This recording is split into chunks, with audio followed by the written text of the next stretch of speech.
Hello, beautiful sacred souls. I'm Allison Caps, and today we are going to explore how to discern if a spiritual teaching is rooted in fear or wholeness. I want to explore a question that I feel is deeply important, especially for those of us walking spiritual healing or awakening paths. How do we discern whether a spiritual or healing teaching is guiding us toward wholeness or quietly reinforcing fear, hierarchy, and division?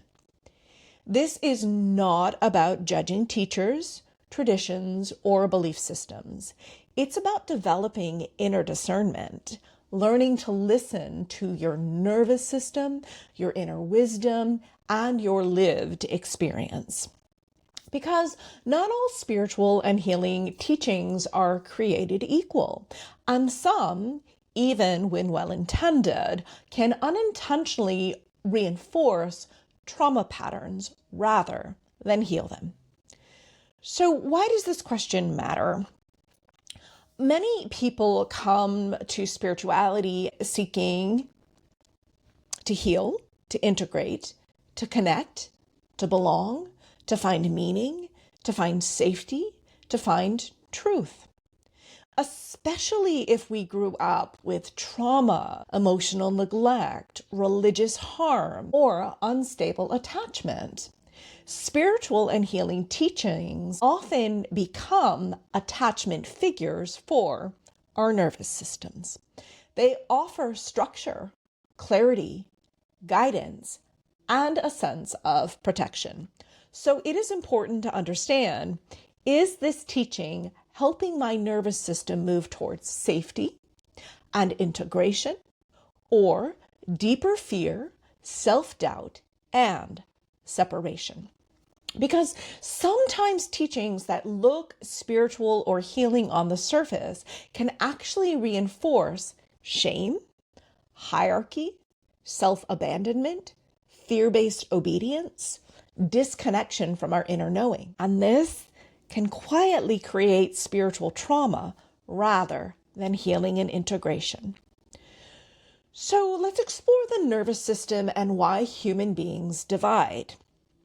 From neuroscience, psychology, and trauma research, we know that the nervous system organizes reality through safety and threat.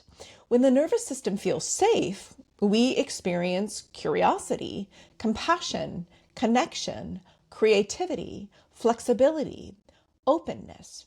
When the nervous system feels unsafe, it naturally shifts into hypervigilance, black and white thinking, rigid belief systems, hierarchy, control, us versus them narratives.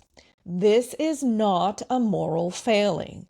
When humans experience trauma, instability, oppression, or fear, the psyche organizes reality into good versus bad, safe versus unsafe, chosen versus rejected, light versus dark. These divisions provide structure and predictability, which helps regulate a stressed nervous system. So when spiritual or healing teachings rely heavily on fear of punishment, fear of being wrong, fear of darkness, fear of impurity, fear of not being evolved enough, they often are reflecting trauma-based survival consciousness, not awakened awareness. So what awakened consciousness tends to look like?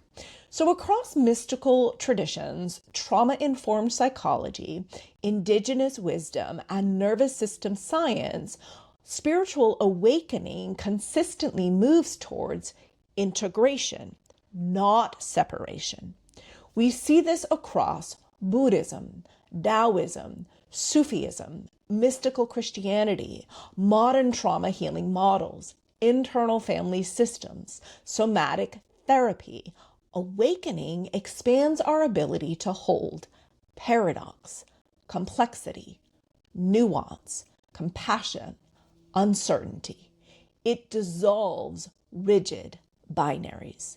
Instead of light versus dark, we begin to see wholeness holding both. Instead of good conquers evil, we experience wounded parts returning to love. Instead of higher and lower consciousness, we sense different stages of nervous system healing and awareness.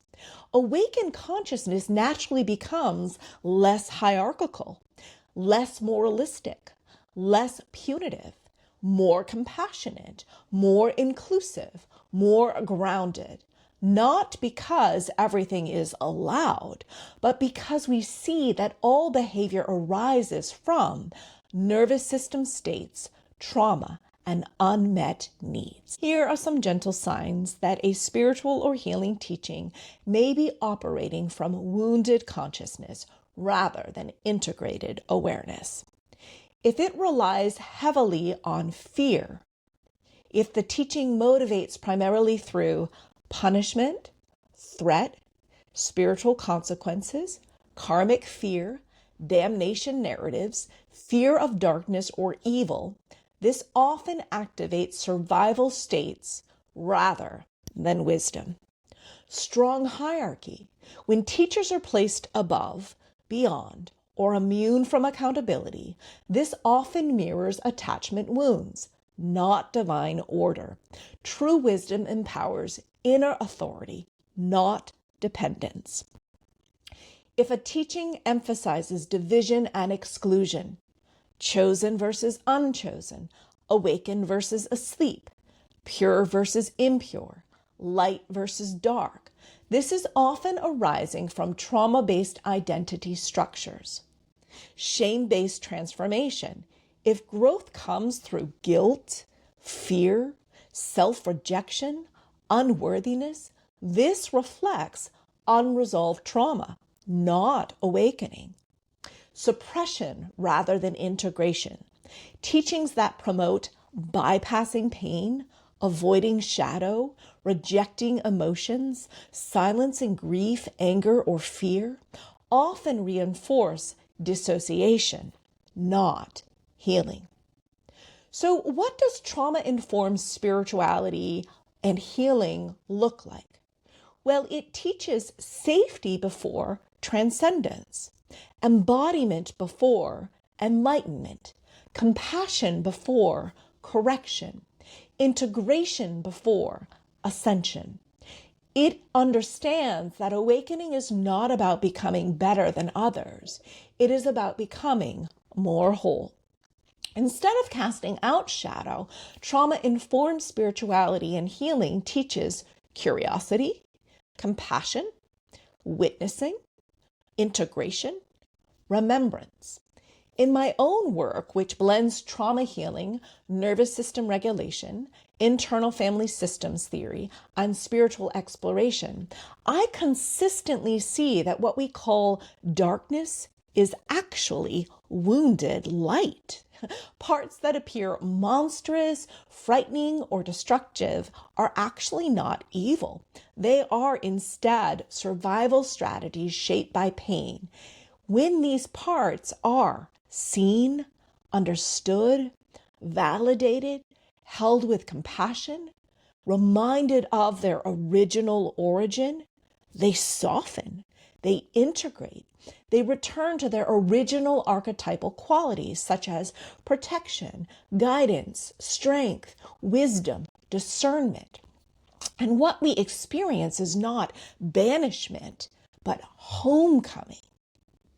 Here are a few gentle questions you can ask yourself when exploring any spiritual or healing teaching.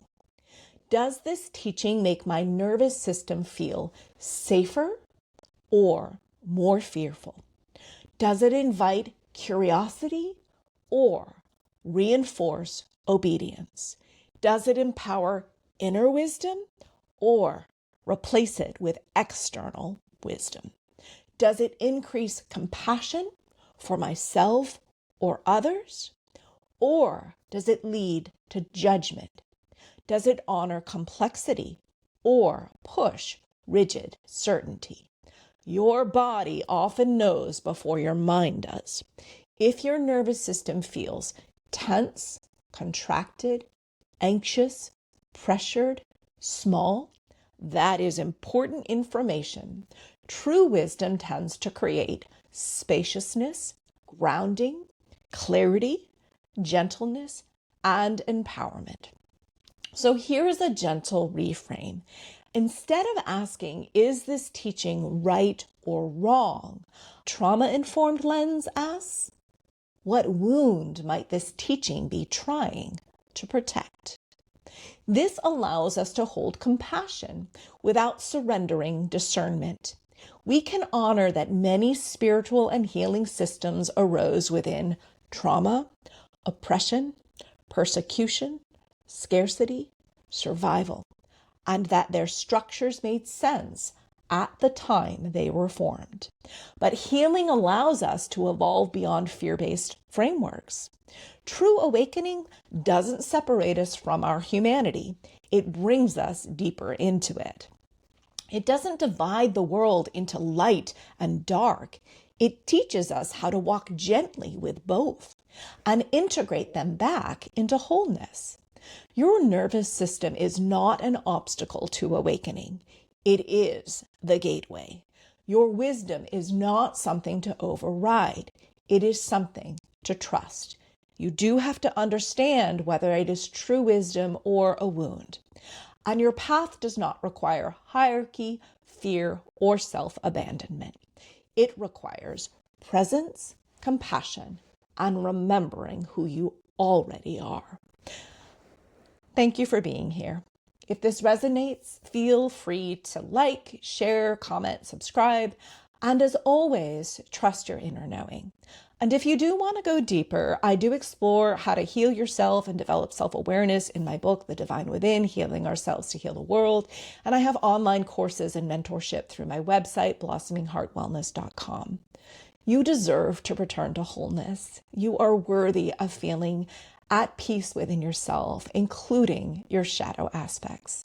Sending you deep love.